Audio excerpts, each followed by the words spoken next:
It's going. Okay. This technique is from a system called Indonesian Silat. The full name is Pukulan Cumindi Pusaka. I'm not going to get into what the name means right now. But it's a system of Silat. It's similar to Wing Chun in that it's very close. With kickboxing, I'm going to be back here. With karate, I'll be back. With taekwondo, I'll be back. But with Wing Chun and with Silat, the southern systems from China and the jungle systems of Indonesia, everything is in very, very close. So instead of being back there, the things are happening right here. So this system has a lot of hand undulations. You'll see a lot of hand motions like this, where they just kind of move around. And I'm trapping and doing things with my hands or with my elbows. This technique, or this sequence of techniques is kind of fun. Cameron's going to punch in at me. As he hits in, the other hand. From here, my hand's going to scoop, just like this. So he hits in. Now, the trick with this is my hands are on the outside of his. I don't want to bring my hand to the inside because it's going to be too slow. He's going to nail me. I'm just going to be here. My hands can be at my sides when I start, or they can be up. Personally, I like to have them up, but you may not have that option. I'm going to scoop my hand. Let's get that hand for a second. I'm going to scoop with my hand here. So this is an ox jaw from karate, like this. I'm scooping over and up here. I keep my arm between me and his hand so he doesn't hit me. If I catch it here, he can just break through and nail me again. So I'm going to scoop it here as I hit. Pop. Now from this position, he'll throw his other hand in. As I start to feel this, I'm just going to change. I'll slide from here, down and hit again. This will scoop under, and I'm going to uppercut to the chin. Pop. I can also do an arm jar, hitting the arm here, or I can go into the neck with my fingers, or I can come behind his head. But for now, just the uppercut. One more time, slow. 1, 2, 3. 1 second.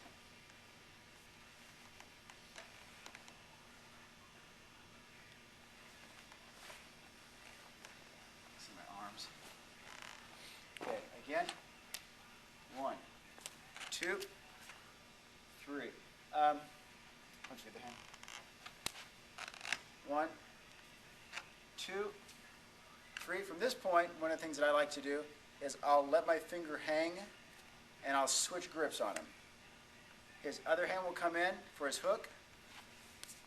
I'll trap it here and I'm going to pass it down. My hand will open so I catch his wrist in my hand. I'm going to cross his elbows together. I'm going to put his hand behind my elbow and he goes down. Let's try it again. One more time. 1, 2, 3. Other direction this time. Hook. And just crank him in.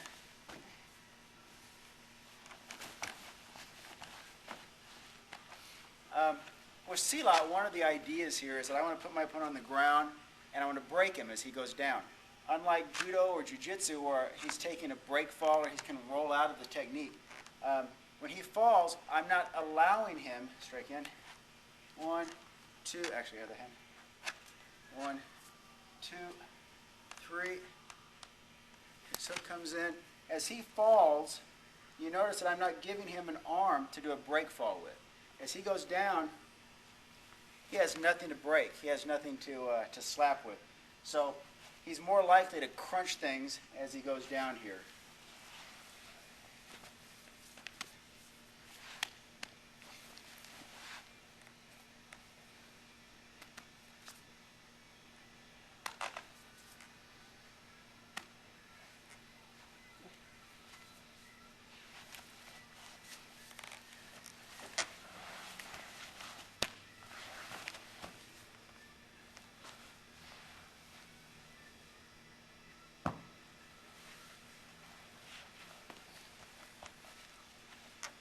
Okay, good.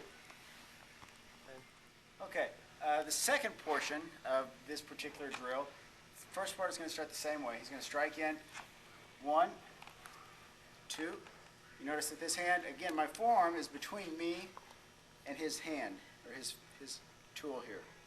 Pop. Again, it's between us. Boom. He's going to throw the other hand.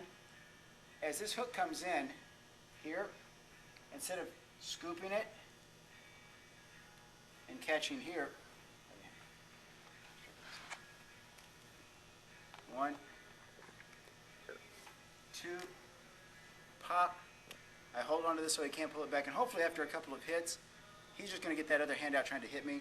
He's not worried so much about bringing this one back like he normally would if you were boxing or in karate. He throws his other hand in. The trick with this technique is before his hand gets up here, I'm going to hit him. So if he's just throwing this hand in, just throw it in. Okay. Wherever I hit his hand, wherever I hit his shoulder, his hand should stop right there. If he throw it slow, if his hand is there and I hit his shoulder, his hand should stop right there. If he's throwing it and his hand is there and I hit his shoulder, his hand should stop right there. It shouldn't go any farther than where I hit the shoulder. Just the kinetic energy will stop his motion. So as he's throwing, this one's a start. 1, 2, 3. As he's throwing that one in, when I hit him, that should stop that motion. I'm going to slap him in the side of the jaw, just like that. And I'm going to grab him behind the back of his head. I'm going to straighten his arm out, and I'm going to get a straight arm bar behind my back. I'm going to kind of lock his hand on my lat and straighten him out. One more time.